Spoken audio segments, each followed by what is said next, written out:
Hi guys, it's Nicole and this is on Hooks and Needles and it's Friday, so I'm here to let you know what I've been doing this week. I had a question on my last video and so I wanted to answer that really quick. And that was, I lost my prop, there we go. I've already tried recording this video. I got about halfway through it and then my phone battery died. So now I'm on the tablet, and hopefully this has a little more memory in it than my phone did.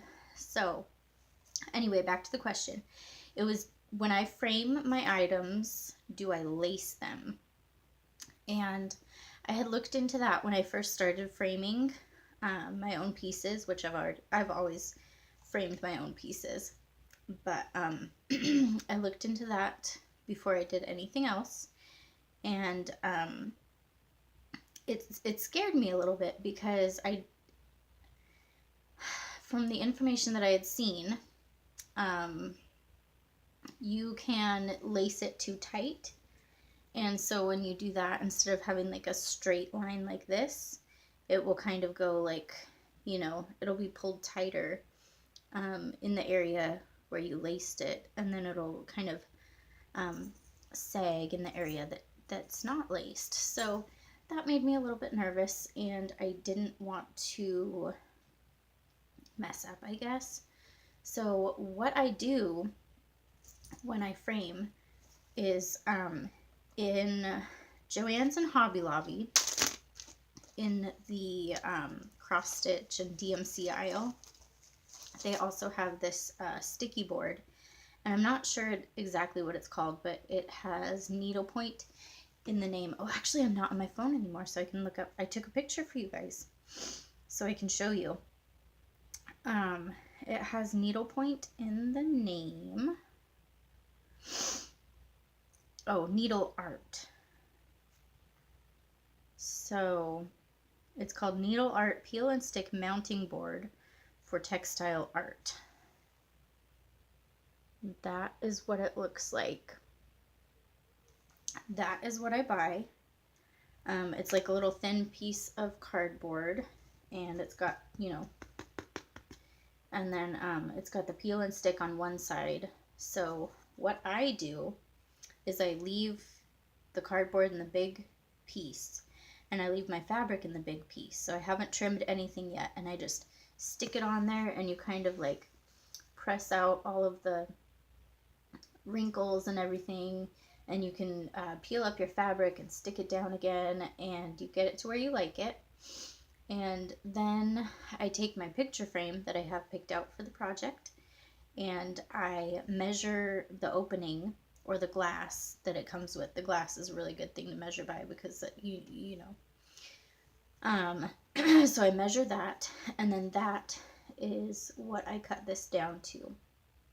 And I probably should be using like nice, good scissors to do that, but I use my rotary cutter.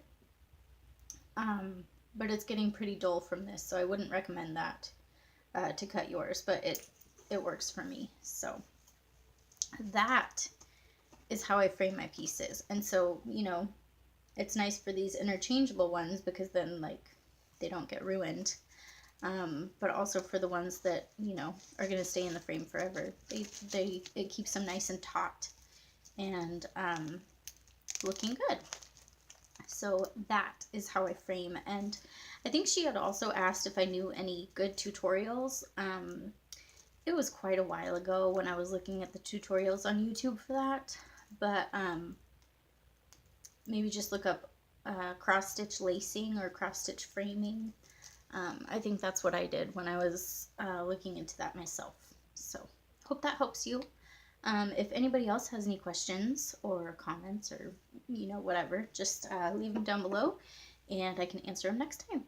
That was kind of fun. So, okay, so on to my cross stitch. I have a finish. So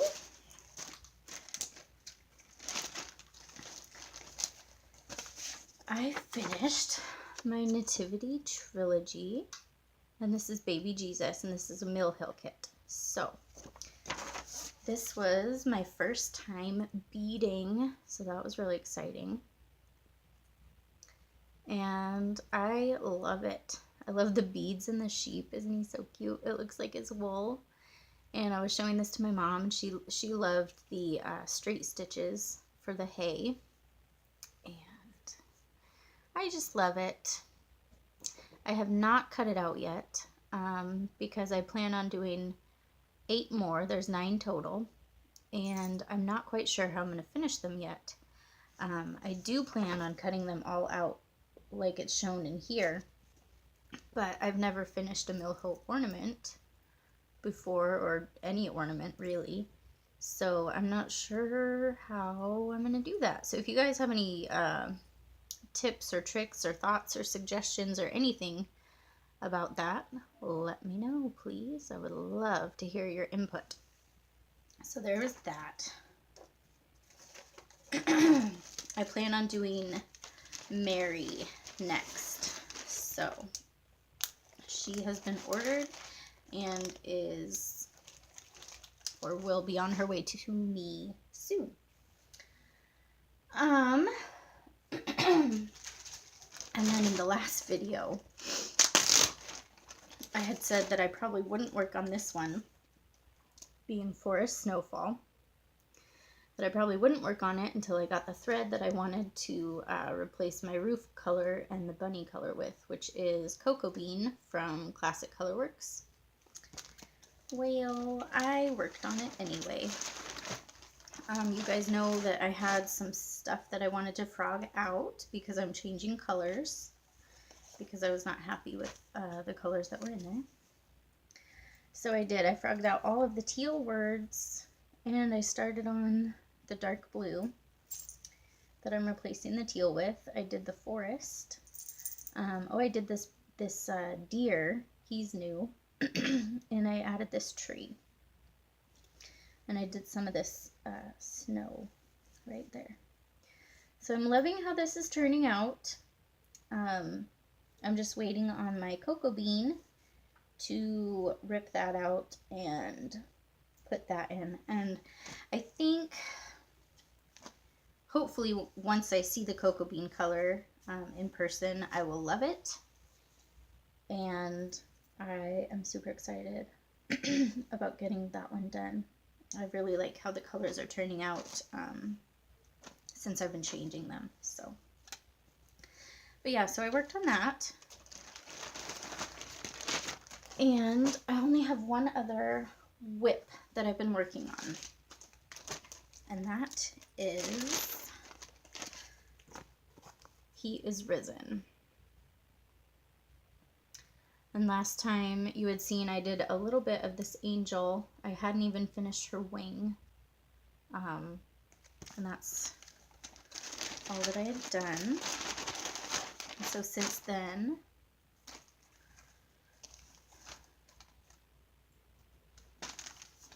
I have finished the angel.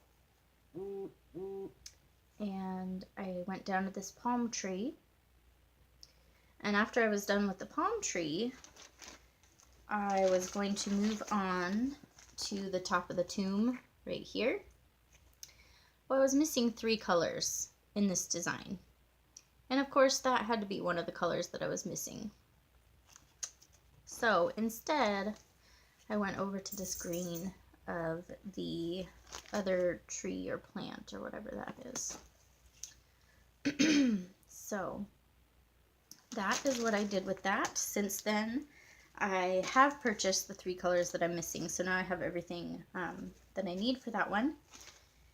And I just haven't wanted to work on it since then. But when I do pick it back up again, I will probably go to the tomb and do that instead of the leaves that I had started working on. So there was that. I did not work on February at all for the Little House Needleworks of the months. I don't know if I'm getting burnt out on that already, or if it's just like the same thing each month. I'm not sure, but I would like to pick it back up and get that done before February, but we'll see how that goes. So since I haven't been wanting to work on any of that, I kind of have done quite a bit more knitting and crochet. So I guess we'll move right into that area.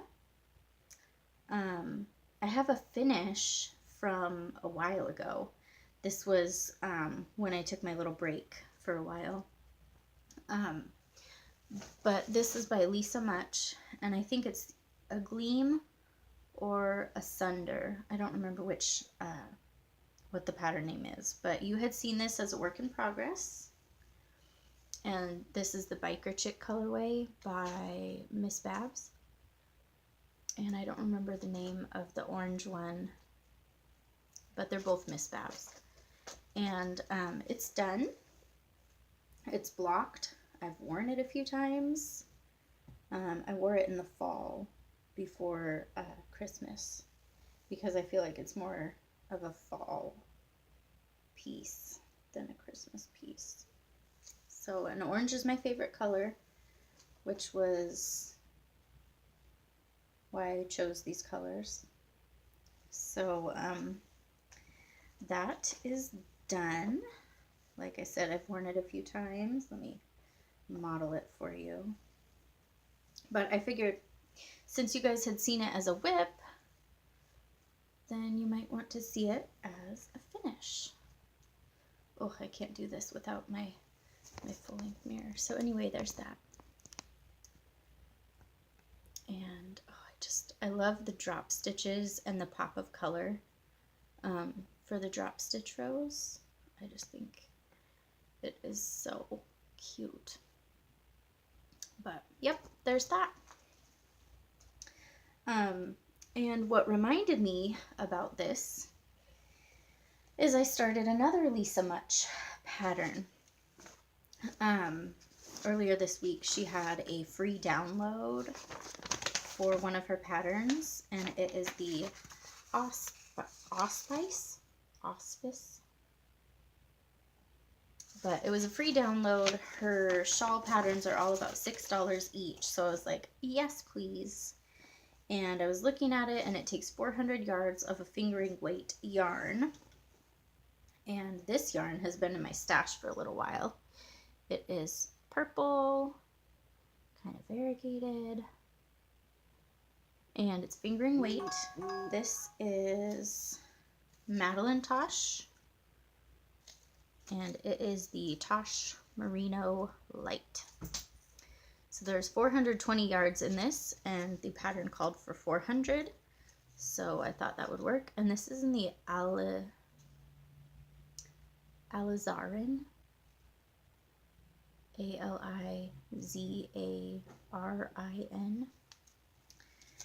colorway. So I started this because I just had to. And this is the right side because I can tell by that stitch marker. And I did a bunch of garter, and up here you can see an eyelet row. Those are probably the biggest eyelets I've ever made.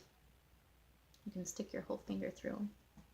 And then over here you can see I've started some short rows. It's thicker on this side above the eyelet row than it is over here, and that's because a short row just means you don't knit the whole length of it. What you do is you knit and then you knit back, or usually you wrap and turn and knit back.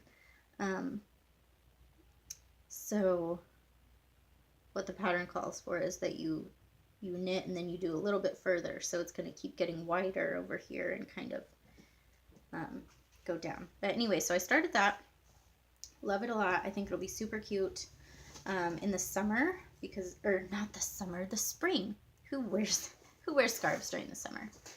I don't know, maybe you might, but I thought it would be really cute for the spring because it's a lightweight scarf type shawl thing. And I thought the purple was really cute, and I think it'll look really cute with like a white t-shirt and a denim jacket, or like a black maxi dress and a denim jacket. So that's really cute. I like it a lot. I found out earlier this week that I'm going to be an auntie again. So that's really exciting for me. And of course, new little baby, I gotta make something. Sorry, this is what I have. I have my huge bag that I keep all of my yarn and crochet and stuff in. And it just sits by my recliner. Okay, so, can't find the pattern. Oh, here it is. Okay. So this is a free pattern from redheart.com. And it's called the Bunny Comfort Blankie. And I've made 2 of these that I've shown you guys already. Well, I'm making a 3rd because I'm being auntie again. So that's what I've started. I just need to add the face, finish up the head, stuff it and close it, and then I can work on the blankie. So, yep, started that.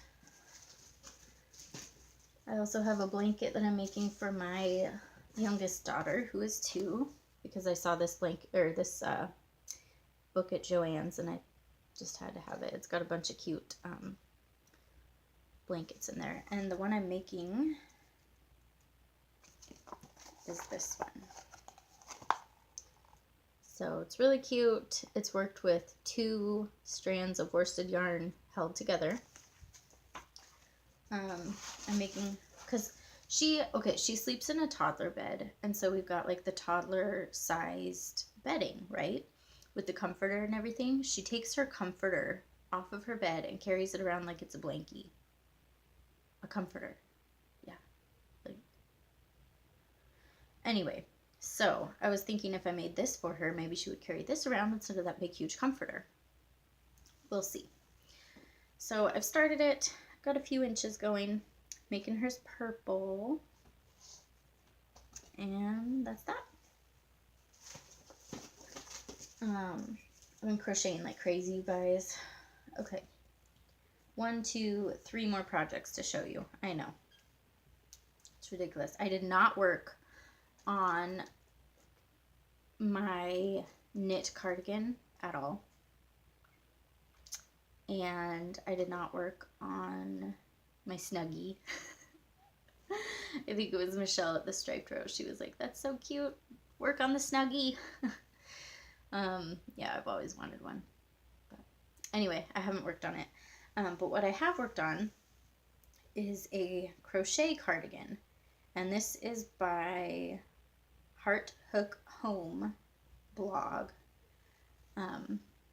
And right now it's just this. This stitch is called the half double crochet herringbone stitch, which I think looks really neat. But it's just a big long strip right now. But that will be hopefully a cardigan. Oh, and it's not called a cardigan. It's called the Hedonist House Coat.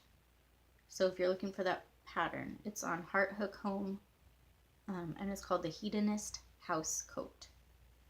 So. And then also from Heart Hook Home, I started, I don't remember what the name of this one was, but it's a mesh vest. And I don't even know if I have enough yarn to complete this. I had purchased 3 skeins of it, and they're small skeins that are like 200 yards each. But see, they were on clearance. I got 3 of them. Hopefully I'm going to have enough. I don't know if I will or not. But I started this mesh vest. And so this is supposed to be the piece on your back. And it's a long one. It goes past your bum. But I don't think it goes quite down to your knees. But it's just a mesh right now. And hopefully I have enough to finish that. Because there's an optional fringe at the bottom. And I want to do the fringe. So last crochet whip is a bag. I made one of these. I've actually made this pattern before, but the bag ended up being too long. So, I used it as a beach bag, but, by the time I put everybody's towels into it and then put it on my shoulder, it was practically dragging on the ground. And I'm short, I'm 5'2", but still, like, maybe I misread the pattern and made it like twice as long as it should have been. Anyway, I'm making it again. Orange is my favorite color, making it an orange, so I've completed the bottom. And this is the very start of the pattern. It looks a little goofy right now, but they will turn into stars. Like, this is the middle of the star, and then there will be like 2 more of those coming up this way. It'll be really cool. So I'm remaking that, and that is also a free pattern from redheart.com. I think it's called the Market bag. It's an older one. So that was it. Ta-da! Yeah. I got new kitty for Christmas. You guys have probably seen my old cat, Zoe. And she doesn't like me. She likes my daughter, my older daughter, who's 9. And she likes my husband. But she does not like anybody else in the family. We purchased her, or we got her from the shelter to be my cat, because I am the cat person in the family, and I want like a cuddly, snuggly cat. Well, she didn't like me, so my husband said that I could get another cat for Christmas. His only requirement was that it was a kitten, because when we got Zoe, she was not a kitten. She was like 1.5 years, maybe 2 years. She's like 5 now. So my husband's requirement was that it's a kitten, so that it can grow up and be used to us. So he's laying on the bed right there. Let me grab him really quick, and I want to show him to you guys, okay?